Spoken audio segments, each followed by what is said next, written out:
Hey guys, तो कैसे आप सभी। मैं प्रीति आप सभी का स्वागत करती हूँ आपके अपने यूट्यूब चैनल स्टडी पॉइंट पे।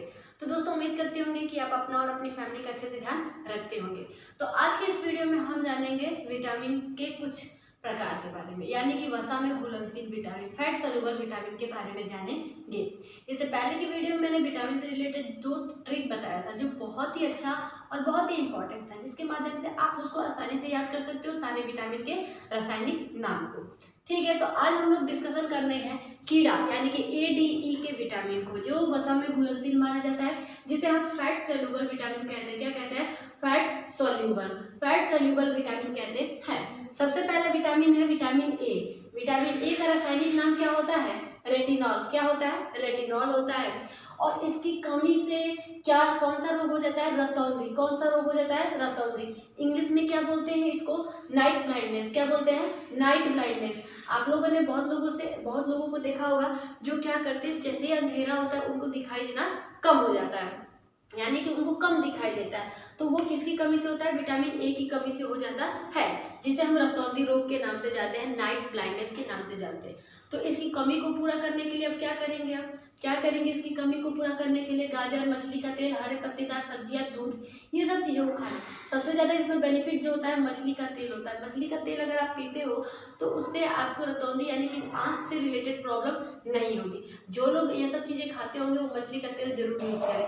ठीक है, नेक्स्ट बात करती हूँ विटामिन डी की। ठीक है, विटामिन डी, जो सबसे पहले विटामिन डी इंपॉर्टेंट होता है, जो सनलाइट से हमको मिलता है, सूर्य के प्रकाश से। तो ऐसा थोड़ी है कि दिन भर बैठ जाओगे तो सनलाइट से आपको विटामिन डी मिलेगा, नहीं। सूर्य की जो पहली किरण होती है, यानी कि सबसे सुबह में जो सूर्य देवता निकलते हैं, उनकी जो पहली किरण होती है उसमें विटामिन डी मिलता है। पूरे दिन बैठने से कोई फायदा नहीं होने वाला है, बल्कि लू लग जाएगा। ठीक है, तो आप लोग को बता दूं विटामिन डी का रासायनिक नाम क्या होता है? कैल्सीफेरॉल। क्या होता है? कैल्सीफेरॉल। इंग्लिश और हिंदी दोनों नाम वही है, कैल्सीफेरॉल इसका साइंटिफिक नाम है, सॉरी रासायनिक नाम है। इसकी कमी से बच्चों में अलग रोग होता है और बड़े लोगों में अलग रोग होता है। बच्चों में कौन सा होता है? रिकेट्स। नाम सुने होंगे आप लोग। रिकेट्स का मतलब क्या होता है? ध्यान से समझिए। यानी कुछ ऐसे बच्चे जिनको हड्डियों में टेढ़ापन होता है, जो हड्डियां होती है वो आड़ी तिरछी होती है, यानी कि टेढ़ी मेढ़ी होती है, तो उस बीमारी को हम क्या कहते हैं? रिकेट्स कहते हैं। देखियोगे कितने बच्चों का जो पैर होता है वो सीधा ना होकर कुछ इस तरह से होता है, यानी कि घुटनों से मुड़ा हुआ होता है, तो उसे हम विटामिन डी की कमी से बोलते हैं रिकेट्स। क्या नाम होता है? रिकेट्स। तो बड़ों में कौन सा रोग होता है मैम? बड़ों में ऑस्टियोमलेशिया होता है। क्या होता है? ऑस्टियोमलेशिया। इसका मतलब क्या होता है? हड्डियों का कमजोर होकर टूटना, यानी कि जैसे जैसे लोग बुढ़ापे की तरफ बढ़ते हैं उनकी हड्डियां क्या हो जाती है? कमजोर हो जाती है, और उस बीमारी को क्या कहते हैं? ऑस्टियोमलेशिया। इसीलिए तो बच्चों को और बूढ़े लोगों को दूध दिया जाता है। क्यों दिया जाता है? क्योंकि उसमें विटामिन डी प्रेजेंट होता है। ठीक है, तो यहाँ पे हम बात कर लेते हैं इसका स्रोत। इसका स्रोत मैंने पहले ही बताया कि सूर्य का प्रकाश। सूर्य का प्रकाश सबसे इंपॉर्टेंट है, यानी कि सनलाइट। तेल, ठीक है, मछली, मतलब मछली जो खाना चाहिए, दूध वगैरह, ये सब पीने से विटामिन डी की कमी पूरी होती है, उसमें कैल्सीफेरॉल होता है। इसका एक इंपॉर्टेंट क्या कैरेक्टर है, यहाँ पे ध्यान दीजिएगा, यह विटामिन हार्मोन की तरह भी वर्क करता है। आपसे क्वेश्चन पूछा जा सकता है कि कौन सा विटामिन हार्मोन की तरह वर्क करता है, तो कौन सा करता है? Vitamin D. विटामिन डी जो होता है हार्मोन की तरह कार्य करने वाला एक प्रकार का विटामिन होता है।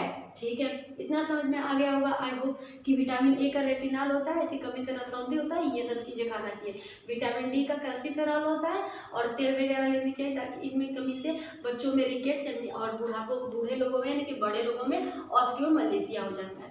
ठीक है, अब बात करते हैं विटामिन ई के बारे में। किसके बारे में? Vitamin E. विटामिन ए का रासायनिक नाम क्या होता है? टोकोफेरॉल। क्या होता है? टोकोफेरॉल। टोकोफेरॉल इसका रासायनिक नाम है।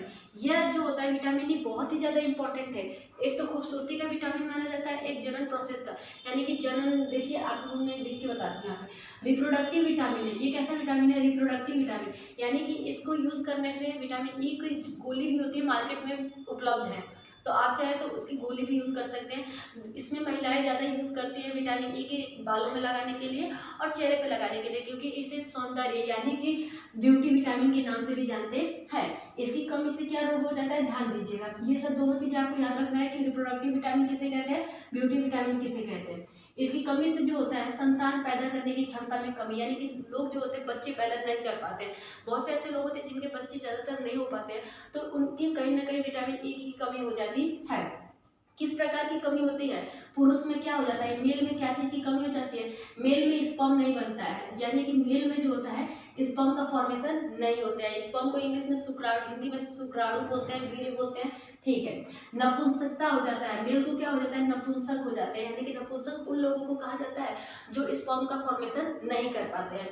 दूसरी बात जो होता है महिलाओं में होता है, महिलाओं में जो होता है जो उनके अंडाशय होते हैं उनमें एक यानी कि जो अंड कोशिकाएं होती हैं वो नहीं बन पाती हैं, तो उन्हें बांझपन देखा जाता है।